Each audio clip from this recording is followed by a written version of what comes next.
Hello everyone, আসসালামু আলাইকুম সবাইকে। ওয়েদার চেঞ্জ হচ্ছে, বাংলাদেশেও হচ্ছে, দেশের বাইরে যারা আছেন আই এম শিওর তারা আরো বেশি বাতাস এবং কিছুদিন পর স্নোফল ফেস করবেন বা বরফ ফেস করবেন। সো এই মুহূর্তগুলোতে আসলে আমাদের মেন্টাল হেলথের অনেক পরিবর্তন হয়, যেটা আমাদের কর্মদক্ষতার সাথে জড়িত। সো যেহেতু আমাদের মানসিক স্বাস্থ্য কর্মদক্ষতার সাথে জড়িত, সো আমাদের স্পেসিফিক্যালি জানতে হবে আসলে ওয়েদার চেঞ্জের সাথে সাথে আমাদের কি কি পরিবর্তন আসতে পারে।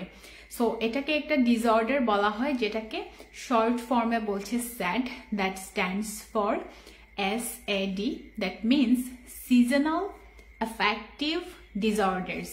এবং এটা যখন আমাদের ঋতু পরিবর্তন হয়, এক একটা সিজন যখন আসে, তখন আমাদের মানসিক যে স্বাস্থ্য আছে সেটা পরিবর্তিত হতে থাকে এবং এটার এফেক্ট আমরা আমাদের ব্যক্তিগত এবং প্রফেশনাল লাইফে পেয়ে থাকি, যার কারণে কিন্তু এটার গুরুত্ব অনেক বেশি। ফর এক্সাম্পল, স্প্রিং বা সামার বা গরমকালে আমাদের একরকম মুড থাকে এবং এক এক রকম প্রভাব আমাদের জীবনে আসে। আবার ফল এবং উইন্টার, এই দুইটা টার্মে দেখা যায় যে ডিফারেন্ট হয়। সো যেহেতু উইন্টার চলে এসেছে, দেশের বাইরে এখন অনেক বাতাস, কিছুদিন পরেই স্নোফল স্টার্ট হবে। সো সেক্ষেত্রেও কিন্তু দেখা যায় যে মানসিক স্বাস্থ্যের অনেক অবনতি ঘটে এবং সবচেয়ে ডিপ্রেসিং কান্ট্রিগুলো কিন্তু সেই কান্ট্রিগুলো যেখানে বরফ অনেক বেশি পড়ে বা তুষারপাত অনেক বেশি হয়, এবং সেই দেশের মানুষগুলো দেখা যায় যে অনেক বেশি মানসিক স্বাস্থ্য সমস্যায় ভোগেন এবং ডক্টররা ওনাদেরকে ভাইটামিন ডি এবং বিভিন্ন ধরনের সাপ্লিমেন্ট দিয়ে থাকেন, যেহেতু রোদের আলো কম থাকে শীত প্রধান দেশগুলোতে। বাট আমাদের বাংলাদেশে খুব মিষ্টি সূর্যের আলো আমরা পাই। সো সেক্ষেত্রে আমি বলবো যে উইন্টারে বা ফলে একটু নিয়ম করে আমরা যাতে রোদে যাই। ভাইটামিন ডিটা যখন আমাদের বডিতে এসে পড়বে, তখন দেখা যাবে যে আমাদের মানসিক স্বাস্থ্য এবং শারীরিক স্বাস্থ্য ভালো থাকে। সো যেহেতু উইন্টার চলে এসেছেন, বাংলাদেশে যারা আছেন তাদের এখন একটু শীত শীত লাগছে, দেশের বাইরে যারা আছেন তাদের বাতাস অনেক বেশি, আর্দ্রতা অনেক বেশি, স্কিনে প্রবলেম, এটা সেটা অনেক কিছু, কিছুদিন পরেই স্নোফল স্টার্ট হবে। সো একটু বলি যে আসলে কি হয় উইন্টারে বা ফলে।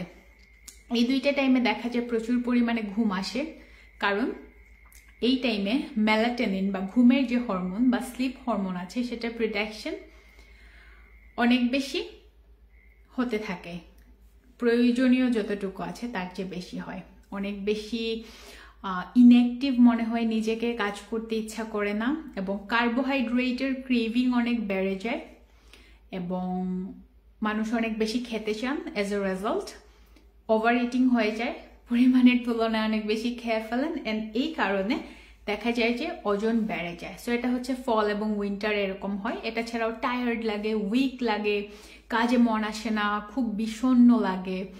দেশের বাইরে যেটা হয়, স্নোফল যখনই স্টার্ট হয় ক্লাসে যেতে ইচ্ছা করে না, কাজ করতে যেতে ইচ্ছা করে না, খুবই বাজে অবস্থা। সো যারা মনে করেন যে স্নোফল খুব সুন্দর আমরাও একটু ছবি দিচ্ছি, অন্য কেউ ছবি দিচ্ছে, এটা দেখে মনে করার কোনো কারণ নেই। দেশের বাইরে মানুষ খুব আরামে আছে।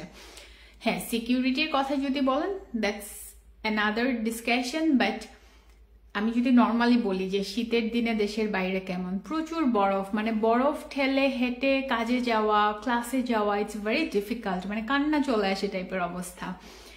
আর বাংলাদেশে শীত পড়ে এরকম তো কয়েকটা জেলা আছেই, তার মধ্যে আমার হোম টাউন একটা। বাট আমার ছোটবেলা আমি শ্রীমঙ্গলে আমার যে ঠান্ডাটা আমি পেয়েছি বা যে শীতটা পেয়েছি, এখন কিন্তু ওরকম আর নাই। এটা হতে পারে গ্লোবালাইজেশনের কারণে, ক্লাইমেট চেঞ্জের কারণে শীত শ্রীমঙ্গলে অনেক কমে গিয়েছে। আমি যখন খুব ছোট ছিলাম তখন যে শীতটা আমি শ্রীমঙ্গলে পেয়েছি, আই থিঙ্ক এখন আর সেটা নাই। আর ঢাকাতে তো অনেক মানুষ, তো সেক্ষেত্রে মানুষের চাপে শীত আসলে পালায়, এতটা শীত নাই। আর যেহেতু গাছ কম, সবকিছু মিলিয়ে। আর দেশের বাইরে ইটস ভেরি ডিফিকাল্ট, মানে শীত প্রধান দেশের মানুষ যারা ওইখানকার সিটিজেন বা অরিজিনালি সেই দেশের, তারা কিন্তু সাপ্লিমেন্ট নেন, স্পেশালি যারা বয়স্ক তারা কিন্তু ডক্টরের কাছে গিয়ে প্রতিনিয়ত সাপ্লিমেন্ট নেন, কারণ শীত প্রধান দেশে যেখানে প্রচুর বরফ পড়ে, তুষারপাত হয়, সেখানে কিন্তু রোদের পরিমাণটা একেবারে নাই বললেই চলে। এমনও হয় যে 6-7 দিন রোদ উঠছে না, উঠলেও খুব একটা ইফেক্টিভ না। সেই দিক থেকে কিন্তু বাংলাদেশে আমি বলবো যে রোদটা একটু শীতের দিনেও পাওয়া যায় এবং মিষ্টি একটা রোদ যে কোনো টাইমে যাওয়া যায়। সো শীতের দিনে এই যে বিষণ্ণ লাগা, মন খারাপ হওয়া, কাজে মন বসে না, শুধু খেতে ইচ্ছে করে, কার্বোহাইড্রেটের ক্রেভিং বেড়ে যাওয়া, দেখবেন যে শীতের কালে মানুষ অনেক বেশি পিঠা খায়। সো পিঠা তো চালের গুঁড়ি দিয়ে বানানো হয়। সো চালটা বেসিকলি কার্বোহাইড্রেট এবং এটা হচ্ছে একটা সিম্পল কার্বোহাইড্রেট। সো সেক্ষেত্রে আপনার ব্লাড সুগার লেভেল অনেক স্পাইক করে, অনেক ধরনের প্রবলেম এবং ওয়েট অনেক বেড়ে যায় এবং কাজে মন বসে না, উইক লাগে। সো এগুলো থেকে বাঁচার উপায় কি? আপনাকে হচ্ছে রোদে যেতে হবে। জোর করে তো কাজ করা যায় না, বাট যেগুলো করার সেগুলো করতেই হবে। কার্বোহাইড্রেট খাওয়াটা কমাতে হবে, এক্সারসাইজ করতে হবে। শীত ঠান্ডা এগুলো বলে বসে থাকা যাবে না। বাইরে যদি যেতে নাও চান, ইন দ্যাট কেস ঘরে বসে এক্সারসাইজ করবেন। আর এইসব হওয়ার পেছনে মেইন রিজন হলো মেলাটোনিন বা স্লিপ হরমোনের প্রোডাকশন ফলে বা উইন্টারে প্রয়োজনের তুলনায় একটু বেশি হয় এবং আমাদের একটা মুড কে রেগুলেট করে, আমাদের অ্যাপেটাইটকে রেগুলেট করে, আমাদের ফুড হ্যাবিট এবং আমাদের সবকিছুকে রেগুলেট করে একটা হরমোন আছে, সেটাকে বলা হচ্ছে যে সেরোটোনিন। সো ফলে এবং উইন্টারে শীতকালে সেরোটোনিনের প্রোডাকশনটা কমে যায়, যার কারণে আমাদের বিষণ্ণ লাগে। সো এই জিনিসটা খেয়াল রাখতে হবে। শীতকালে কাজে এনার্জি না পেলে এক্সারসাইজ করবেন, ভালো খাবার খাবেন, পুষ্টিকর খাবার খাবেন। শীত বেশি লাগলে বাসায় বসে এক্সারসাইজ করবেন। কাজে যাওয়ার সময় প্রকৃতিটাকে এনজয় করার চেষ্টা করবেন, রোদে একটু যাবেন, বিকজ বাংলাদেশের শীতকাল অনেক সুন্দর, অনেক মিষ্টি রোদ। সো এটা। আর স্প্রিং অ্যান্ড সামারে যেটা হয়, গরমকালে বা গ্রীষ্মকালে, তখন আমাদের বডির যেই স্ট্রাকচার আছে সেটা চেঞ্জ হতে থাকে। এটা গরমের কারণে, আবহাওয়ার কারণে, সব কিছু মিলিয়ে, এবং তখন মেজাজ খিটখিটে হয়ে থাকে, খাবার অ্যাপেটাইট নষ্ট হয়ে যায় বা ক্ষুধা মন্দা একটা ভাব দেখা যায়। মানুষ তখন অনেকে ওয়েট লুজ করে, রাতে ঘুম হয় না। যেখানে আপনার ফলে এবং উইন্টারে ঘুম অনেক বেড়ে যাচ্ছে, সেখানে আপনার স্প্রিং অ্যান্ড সামারে অনেক কম ঘুম হচ্ছে বা মানুষ অনেক ইনসমনিয়াতে ভুগছেন, রাতে ঘুম হচ্ছে না। সো এটার ফলে যেটা হয়, কর্মদক্ষতা কিন্তু নষ্ট হয়, অশান্তি লাগে, ভালো লাগে না, অস্বস্তি লাগে। তো সব কিছু মিলিয়ে শীতকালেও আমাদের মানসিক স্বাস্থ্য সমস্যা দেখা দেয় এবং গরমকালেও দেখা দেয়। সো এই দুইটা জিনিসকে ব্যালেন্স করতে হবে কিভাবে?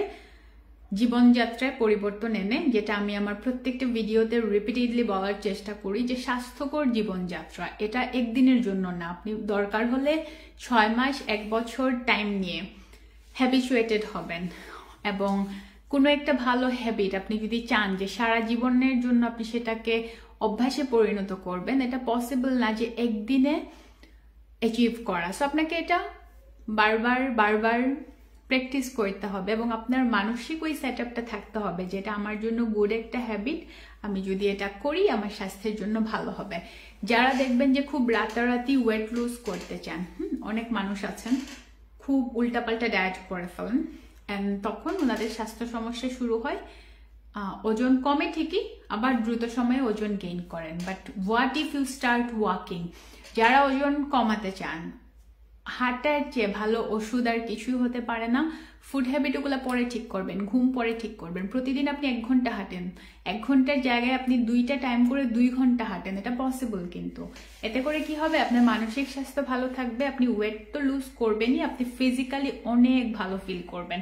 সো যারা ওজন কমাতে চান, অনেক কিছু নিয়ে টেনশন, এটা খাবো নাকি ওইটা খাবো নাকি, জাস্ট প্রতিদিন হাঁটেন, 1 ঘন্টা দিয়ে শুরু করেন, অ্যান্ড দেন 2 ঘন্টা হাঁটেন। সকালে 1 ঘন্টা হাঁটেন, সন্ধ্যার পরে 1 ঘন্টা হাঁটেন। হাঁটলে কোনো ক্ষতি নেই, বাট ইয়েস, যারা হার্টের রোগী তারা অবশ্যই ডক্টরের পরামর্শ নিয়ে যে কোনো ধরনের লাইফস্টাইল আপনারা অ্যাকসেপ্ট করবেন বা অভ্যাসে পরিণত করবেন। আর সিজনাল চেঞ্জের কারণে আমাদের যে মুড চেঞ্জ হয়, যেটাকে বলছে সিজনাল অ্যাফেক্টিভ ডিসঅর্ডার, এটা আসলে মানসিক স্বাস্থ্য সমস্যা হলেও খুব একটা ইন্টেন্স না, বাট বেশি যদি হয়ে যায়, ইন দ্যাট কেস বিভিন্ন ধরনের বিহেভিয়ারাল থেরাপি দেওয়া হয় উন্নত দেশগুলোতে। তারপর হচ্ছে ফটোথেরাপি দেওয়া হয়, সাইকোথেরাপি দেওয়া হয়, তারপর হচ্ছে মেডিকেশনস দেওয়া হয়, সাপ্লিমেন্ট দেওয়া হয়। সো বাংলাদেশেও যদি কারো আপনাদের এই প্রবলেমটা হয়, আপনারাও ডক্টরের কাছে যেতে পারেন, অ্যান্ড দেন এটার একটা প্রপার ট্রিটমেন্ট বা প্রিভেনশন নিয়ে আসতে পারেন। বিকজ দীর্ঘদিন ধরে যদি আপনি মানসিক স্বাস্থ্য সমস্যায় ভুগেন, এতে করে আপনার মানসিক স্বাস্থ্য তো ক্ষতিগ্রস্ত হবেই, শারীরিক স্বাস্থ্য ক্ষতিগ্রস্ত হবেন, এট দ্য সেম টাইম আপনার কিন্তু কর্মদক্ষতাতে প্রবলেম হবে, আপনার প্রজেক্টিভিটি লেভেল অনেক কমে যাবে, আপনি কাজ করতে পারবেন না, পড়াশোনা করতে পারবেন না, ক্যারিয়ারে গোছাতে পারবেন না। সো সব কিছু একটা সমস্যা হয়ে যায়। সো ওইসব কথা চিন্তা করে আমি বলবো যে ইটস ভেরি নর্মাল, উইন্টার যখন আসে খারাপ লাগে, ঘুম বেশি পায়, অনেক বেশি খেতে ইচ্ছা করে, টায়ার্ড লাগে, সো এগুলো নর্মাল। অ্যান্ড সামারে যেটা হয় অনেক অস্বস্তি লাগে, খেতে ইচ্ছে করে না, অ্যান্ড ঘুম হয় না, ওইগুলো নর্মাল। বাট সিজন চেঞ্জের সাথে আপনাকে অ্যাডাপ্ট করতে হবে, লাইফস্টাইলে চেঞ্জ আনতে হবে। সো যেই সিজনই আসুক যাই হোক, খাদ্যাভ্যাস ঠিক রাখতে হবে, সুষম খাবারে অভ্যস্ত হতে হবে, অ্যান্ড দেন হাঁটতে হবে, ঘাম ঝরাতে হবে। যদি পসিবল না হয়, স্পেশালি বরফের দেশগুলোতে বাইরে হাঁটা পসিবল হয় না ওই টাইমে, তাও আমি দেখি অনেক মানুষ হাঁটে, স্কেটিং করে, অনেক কিছু করে। তো সেক্ষেত্রে আপনি বাসায় বসে এক্সারসাইজ করতে পারেন, একটা এক্সারসাইজ ম্যাট বা যোগা ম্যাট কিনে নিলেন। অ্যান্ড ঘুমের প্যাটার্ন, আপনি যখন ঠিকমতো খাওয়া দাওয়া করবেন, এক্সারসাইজ করবেন, আপনার ঘুম অটোমেটিক্যালি চলে আসবে। তারপরেও ঘুমের জন্য কিছু স্পেসিফিক রুলস ফলো করা উচিত, লাইক সন্ধ্যার পরে পানি খাওয়া কমিয়ে দেওয়া বা লিকুইড খাবার কমিয়ে দেওয়া, ঘুমাবার 2 থেকে 3 ঘন্টা আগে ডিনারটা সেরে ফেলা, ঘুমের 1 ঘন্টা আগে সব ধরনের ডিভাইস সরিয়ে নিজের মতো করে থাকা, বই পড়া, গান শোনা, এগুলো করতে পারেন, বা পাশে যে আছে তার সাথে গল্প করতে পারেন, ফ্যামিলির সাথে টাইম স্পেন্ড করতে পারেন। সো এই জিনিসগুলো ইম্পর্ট্যান্ট। আচ্ছা, একটু কমেন্ট পড়ি।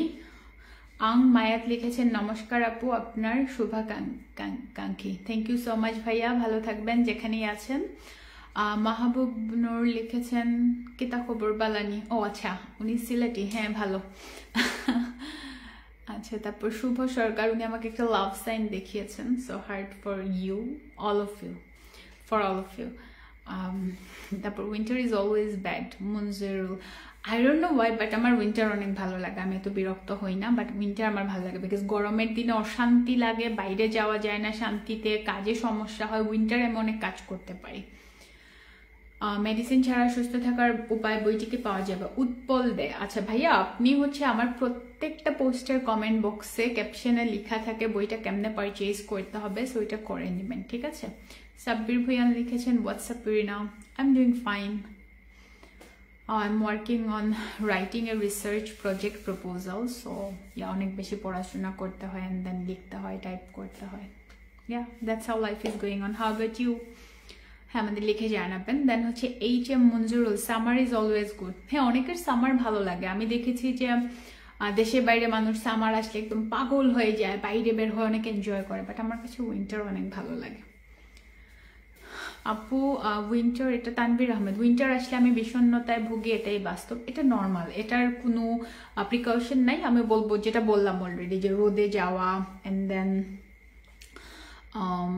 খাবারে কার্বোহাইড্রেটের পরিমাণ কমিয়ে আনা, সিম্পল কার্বোহাইড্রেট রাখা, ভালো ফ্যাট খাওয়া, ভালো প্রোটিন খাওয়া, মিনারেল ভাইটামিন। শীতের দিনে তো শাকসবজি, বিভিন্ন ধরনের ফলমূল পাওয়া যায়, একটু কম দামেও পাওয়া যায়, সো ওগুলা খাওয়া, পানির পরিমাণ ঠিক রাখা। শীত আসলে অনেকে দেখা যায় যে পানি খেতে ভুলে যান, সো এটাও একটু মনে রাখতে হবে।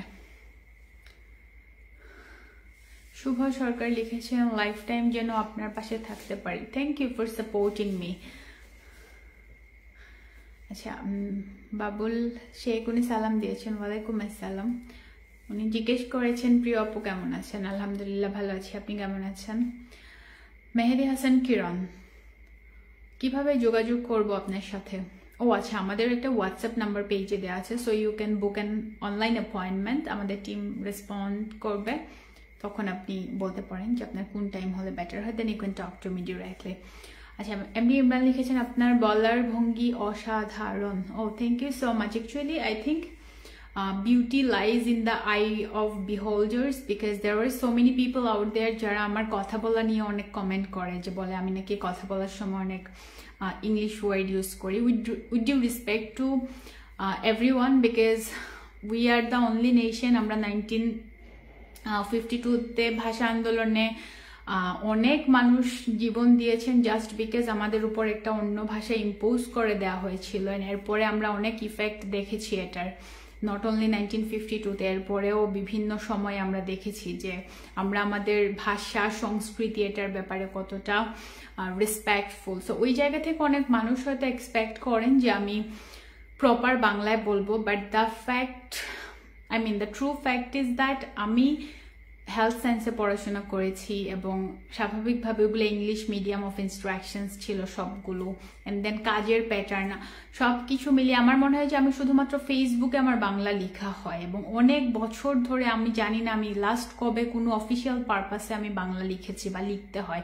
এভরিডে লাইফে আমার কখনো কারোর সাথে বাংলাতে কথাও বলতে হয় না। সো ওই জায়গা থেকে আমি বলবো যে অফকোর্স ইংলিশ একটা ইন্টারন্যাশনাল ল্যাঙ্গুয়েজ, বাট বাংলা ভাষা তো অবশ্যই আমাদের মাতৃভাষা, কিন্তু এটার মানে এটা না যে আমি অন্য আরেকটা ল্যাঙ্গুয়েজ জানবো না। সো কেউ যদি ভালো প্রোনাউন্স করতে পারেন অথবা পারেন না ইংলিশে, এটা অ্যাডভান্টেজ হতে পারে, ডিসঅ্যাডভান্টেজ হতে পারে। বাট অনেক মানুষ দেখি আমাকে বলেন যে একটু ইংলিশে কম কথা বলবেন, বাট দ্য থিং ইজ আমি যেসব সেন্সিটিভ টপিক নিয়ে কাজ করি অনেক টার্মসের বাংলা আমি নিজেও জানি না, আর আমি বলতে চাইও না, বিকজ অনেক রিপ্রোডাক্টিভ হেলথের অনেক টার্ম আছে যেগুলো বাংলায় বললে শুনতে ভালো লাগে না, এবং বাংলায় ওগুলার প্রপার কোনো টার্ম নাই, বরং এগুলোর মিসইন্টারপ্রিট করা হয়েছে।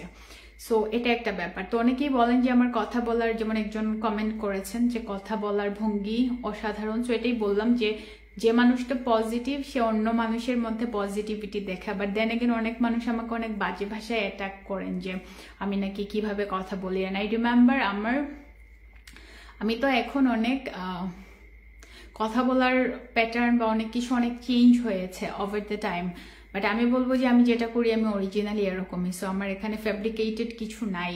অ্যান্ড যারা পছন্দ করেন না, আই আন্ডারস্ট্যান্ড যে এটা একটা মানুষ জেলাসি থেকে করে, বিকজ তারা চায় না যে নারীরা ভালো কিছু করুক, ইন্টারন্যাশনালি এক্সপোজড হোক বা গ্লোবালি নিজেকে রিপ্রেজেন্ট করুক। সো নারী স্বাধীনতার বিরুদ্ধে বা নারীদের এম্পাওয়ারমেন্টের বিরুদ্ধে অনেকেই আছেন।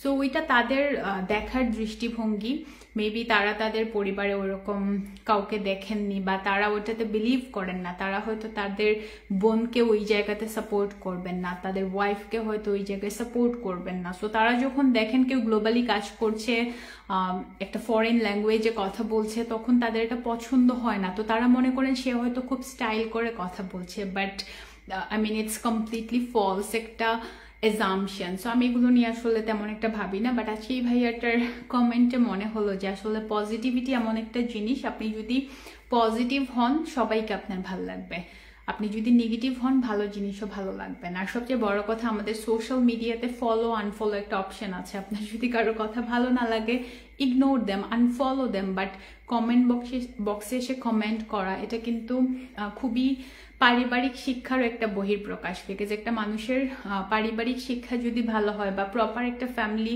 ব্যাকগ্রাউন্ড বা রেপিউটেড কোনো ব্যাকগ্রাউন্ড থেকে সে যখন আসে, তখন কিন্তু সে চাইলেই ওইভাবে কমেন্ট করতে পারবে না। বা সে যদি একটা ভালো পজিশনে থাকে বা ভালো কিছু করার ইচ্ছাও যদি তার মধ্যে থাকে, নট নেসেসারিলি ভালো ফ্যামিলি বা ব্যাকগ্রাউন্ড থেকে আসতে হবে, এমনও হতে পারে যে সে ভালো কিছু করতে চায়, তখন কিন্তু সে বাজে কমেন্টগুলো করবে না। কেন করবে না? কারণ হচ্ছে সোশ্যাল মিডিয়া এখন আমাদের দ্বিতীয় সিভি।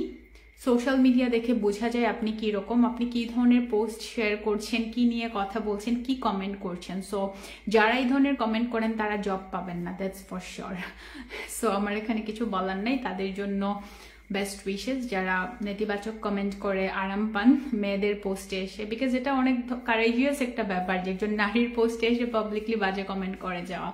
এইটার কারণে অনেক নারীরা ভয়ে লজ্জায় হয়তো সোশ্যাল মিডিয়াতে এসে বিজনেস করতে পারছে না, অনেক কিছু। সো এই জন্য এই কথাটা বললাম। আর যারা পারেন তারা সহ্য করে থাকেন আর কি। সো এই ধরনের সাইবার বুলিং এগুলো থামানো উচিত, বিকজ অলরেডি ইটস 2024।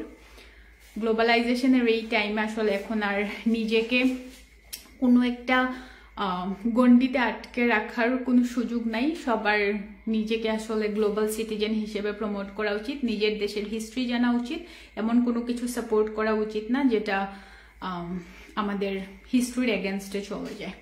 এনিওয়ে, আচ্ছা, দিন ইসলাম লিখেছেন ধন্যবাদ আপু, thank you so much. Jahidul Islam শুভকামনা আপু, thank you. MD Shah Alam লিখেছেন কেমন আছেন ভাই, ও থ্যাংক ইউ, আপনি আমাকে ভাই বলেছেন, thank you so much. MD Ashraful ধন্যবাদ, থ্যাংক ইউ। আকবর আলী, আচ্ছা আপনি যে কোয়েশ্চেনটা করেছেন আপনি আই থিঙ্ক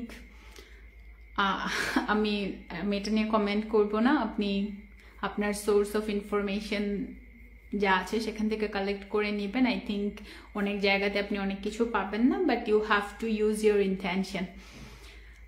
ওকে, আচ্ছা রুহুল আমিন মিয়া লিখেছেন মাশাল্লাহ আলহামদুলিল্লাহ, ভালোবাসা অবিরাম প্রিয় বোন, thank you so much. You should go ahead as you are, Hafizullah, thank you. Aung Myat লিখেছেন যে যাই বলুক আপু, আপনি এভাবে স্বাস্থ্য বিষয়ক সচেতনতামূলক পোস্ট দিয়ে আমাদের সাথে থাকার জন্য অসংখ্য ধন্যবাদ, থ্যাংক ইউ।